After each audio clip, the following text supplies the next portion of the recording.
Orde Baru berlangsung tahun 1966 hingga 1998.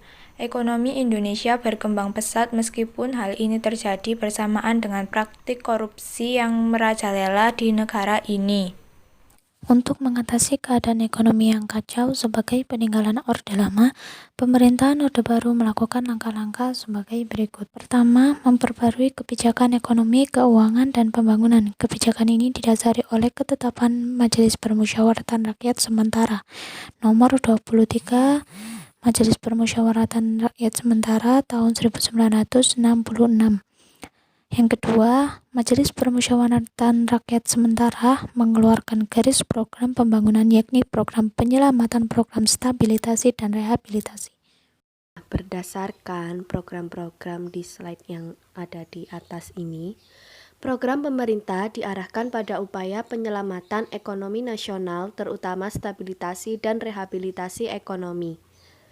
Pengertian dari stabilisasi ekonomi berarti mengandalkan inflasi agar barang-barang tidak terus melonjak.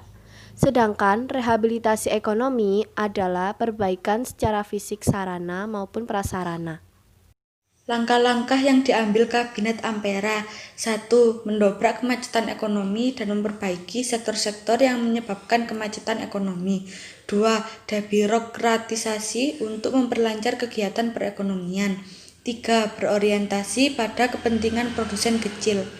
Penyebab terjadinya kemacetan tersebut adalah 1. Rendahnya pemerintahan negara. 2. Tinggi dan tidak efisiensinya pengeluaran negara.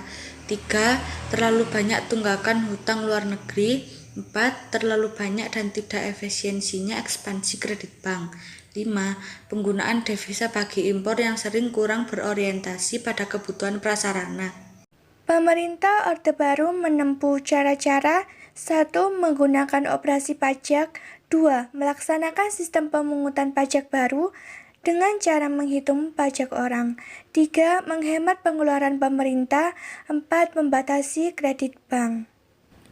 Kebijakan pada masa Orde Baru. 1. Dikeluarkannya beberapa peraturan pada 3 Oktober 1966. 2. Dikeluarkannya peraturan 10 Februari 1967 tentang persoalan harga dan tarif. 3. Dikeluarkannya peraturan 28 Juli 1967. Kebijakan ini dikeluarkan untuk memberikan stimulasi kepada para pengusaha agar menyerahkan sebagian dari hasil usahanya untuk sektor pajak.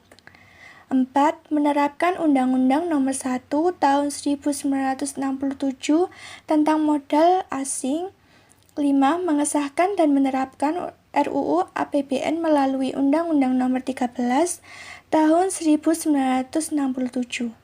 Soeharto juga menerapkan kebijakan ekonomi yang berorientasi luar negeri, yaitu dengan melakukan permintaan pinjaman dan luar negeri. TAP MPRS nomor 23/MPRS/1966. Kebijakan perekonomian pada masa Orde Baru sebenarnya telah dirumuskan pada sidang MPRS tahun 1966.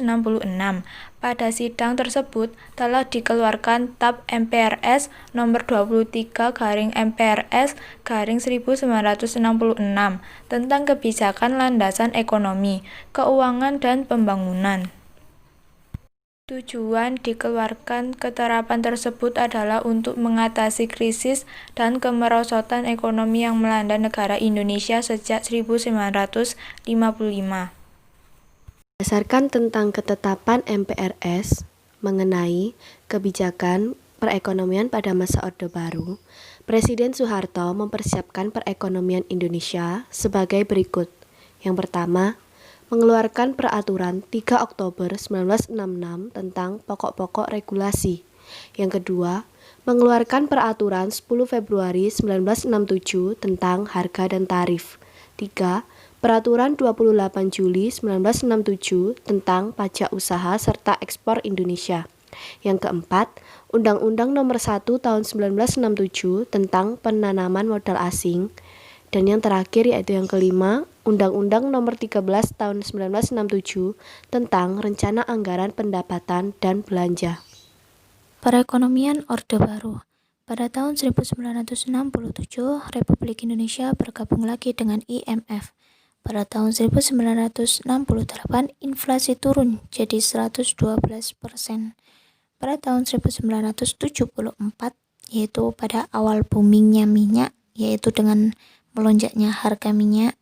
Kemudian pada tahun 1975, inflasi turun jadi 21%.